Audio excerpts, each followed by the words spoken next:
Vous souvenez-vous de la politique du zéro Covid-19 en Chine? Confinement prolongé, contrôle, tests de masse et abus de pouvoir. Un homme a décidé de s'exprimer au sujet de ce qu'il a vu lorsqu'il travaillait en tant qu'agent de contrôle de la pandémie.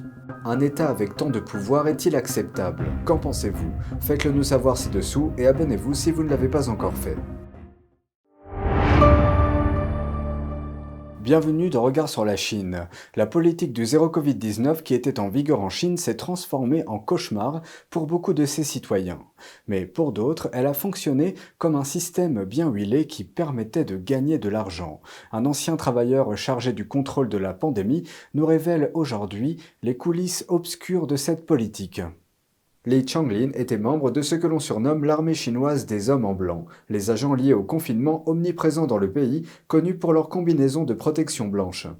En février 2021, il a commencé à travailler dans un hôtel pour les mises en quarantaine à Hangzhou, un centre touristique du centre-est de la Chine.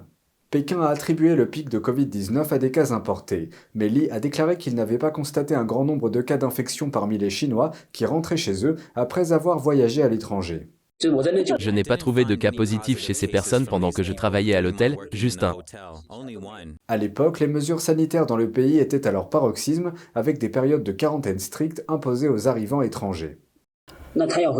Les rapatriés ont d'abord été placés en quarantaine pendant 14 jours dans notre hôtel à leur arrivée.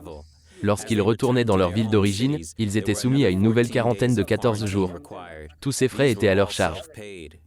Les séjours à l'hôtel coûtaient à eux seuls environ 39 € par jour, 300 yuan, soit plus de 1000 € par personne pour le mois minimum de quarantaine. Je ne sais pas pourquoi les communistes ont fait cela. Peut-être ont-ils fait souffrir la population pour qu'elle croie que le virus était grave et que le confinement était alors justifié. Ou peut-être que les fonctionnaires locaux ont essayé d'escroquer de l'argent à la population. Pendant plus de 6 mois, Li a déclaré avoir vu des fonctionnaires abuser de leur pouvoir dans le contexte de la pandémie à des fins de contrôle social. La Chine a également eu recours à la technologie Big Data pour le traçage des cas contacts. Un système de code de santé détectait ceux qui se trouvaient à proximité d'un cas d'infection confirmé et les signalait par un code rouge, ce qui entraînait un confinement obligatoire de 2 semaines. Pour ceux qui ont eu la chance d'éviter le contact, le code était vert, c'est-à-dire sans restrictions supplémentaires imposées. Toutefois, selon Li, les autorités ont fait en sorte que les codes restent verts en permanence pour tous les travailleurs de la santé, quel que soit le nombre de patients affectés avec lesquels ils étaient entrés en contact.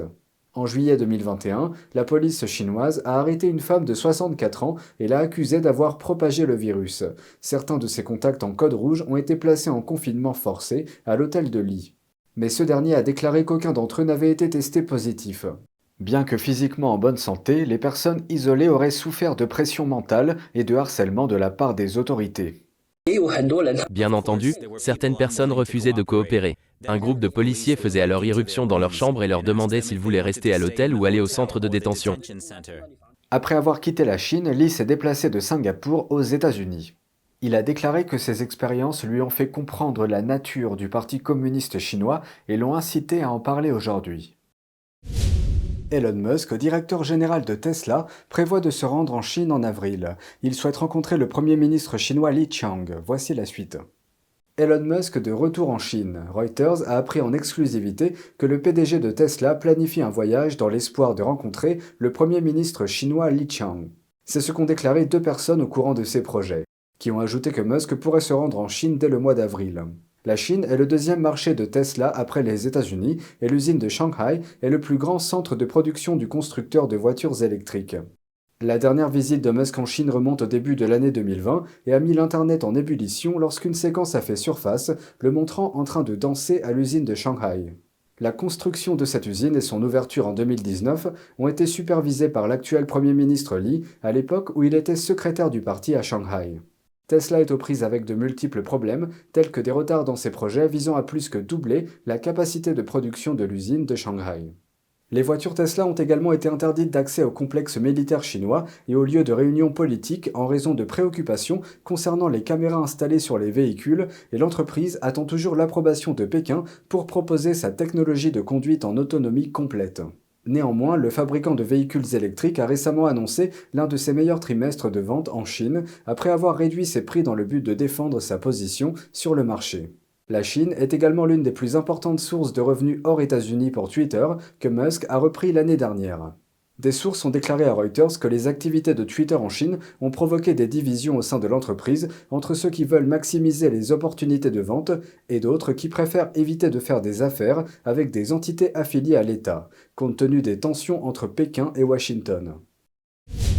La guerre technologique entre les États-Unis et la Chine s'intensifie. Pékin a riposté vendredi en imposant des contrôles de cybersécurité à Micron, l'un des plus grands fabricants américains de puces mémoire. Voici la suite. L'administration chinoise chargée de la cybersécurité examinera les produits de Micron vendus dans le pays. Pékin a déclaré que la nouvelle directive était fondée sur des motifs de sécurité nationale. Cette décision est intervenue le jour même où le Japon a annoncé son intention de restreindre l'importation d'équipements de fabrication de semi-conducteurs en Chine. L'action du Japon a été faite après la conclusion d'un accord avec les États-Unis et les Pays-Bas sur les exportations de semi-conducteurs. L'objectif est de restreindre l'accès de la Chine aux puces électroniques de pointe. Les puces sont au cœur de la concurrence entre les États-Unis et la Chine. Elles sont essentielles pour les capacités militaires car elles constituent le cerveau et le cœur des armes. Elles vont des avions de chasse aux armes nucléaires. L'armée chinoise s'appuie sur des puces fabriquées à partir de technologies américaines. Par exemple, certains des super-ordinateurs chinois les plus avancés utilisent des puces d'Intel et de TSMC. En octobre dernier, Washington a pris des sanctions radicales interdisant aux fabricants de puces de vendre à la Chine des puces avancées ou des équipements de fabrication de puces sans autorisation. Cette interdiction s'est toutefois heurtée à un obstacle. Certains des plus grands fabricants de microprocesseurs au monde ont annoncé qu'ils avaient obtenu des dispenses sur l'interdiction, notamment Intel, TSMC, Samsung Electronics et SK hynix. Récemment, Washington a persuadé ses alliés et partenaires de se joindre à ces actes. Il a exhorté le Japon et les Pays-Bas à contribuer à restreindre l'accès de la Chine. Ces deux pays sont des leaders dans le domaine des équipements de fabrication de puces. Lorsque l'on a appris que Pékin examinerait les produits de Micron, les actions de la société ont chuté de plus de 4% à Wall Street, soit la plus forte baisse en plus de 3 mois. Micron tire plus de 10% de ses revenus de la Chine. Le Premier ministre japonais Kishida demande à Pékin de libérer un homme d'affaires japonais. L'homme travaille pour un fabricant de médicaments japonais en Chine et a été arrêté par les autorités chinoises le mois dernier. Voici les détails. Kishida a déclaré lundi que le gouvernement japonais avait demandé des visites consulaires avec l'homme détenu. Il est courant que le Parti communiste chinois réduise l'accès des étrangers à l'aide consulaire, voire les en prive complètement. Au cours du week-end, le ministre japonais des Affaires étrangères, Hayashi, a rencontré son homologue chinois. Il a exhorté la Chine à libérer rapidement le japonais. J'ai protesté contre le nouveau cas de détention d'un Japonais à Pékin et j'ai fait valoir notre position sur la question, notamment la libération rapide de ce ressortissant. Pékin a accusé cette personne d'espionnage. Tokyo a déclaré qu'il n'avait pas entendu d'explication à cette allégation. Le manque de transparence a mis d'autres hommes d'affaires sous pression. Un expatrié japonais en Chine, qui a refusé d'être nommé, a déclaré « Il y a un sentiment général d'anxiété. Tout le monde comprend qu'il peut être détenu à tout moment ». Il a décrit le ressenti de ses compatriotes expatriés comme un ascenseur émotionnel, ajoutant, je cite, « Il est possible que les autorités déclarent que tout ce que nous faisons au quotidien est illégal ». Les autorités ont déclaré qu'elles traiteraient l'affaire conformément à la loi. Cette détention marque une escalade apparente des problèmes auxquels les entreprises étrangères sont confrontées en Chine depuis des années. L'expatrié japonais a déclaré qu'en application de la loi chinoise sur la sécurité nationale, les entreprises japonaises en Chine ont eu du mal à transférer les données de production de leurs propres usines au-delà des frontières. C'est tout pour aujourd'hui, merci d'avoir suivi Regard sur la Chine. On se retrouve demain pour une nouvelle émission, prenez soin de vous et à bientôt.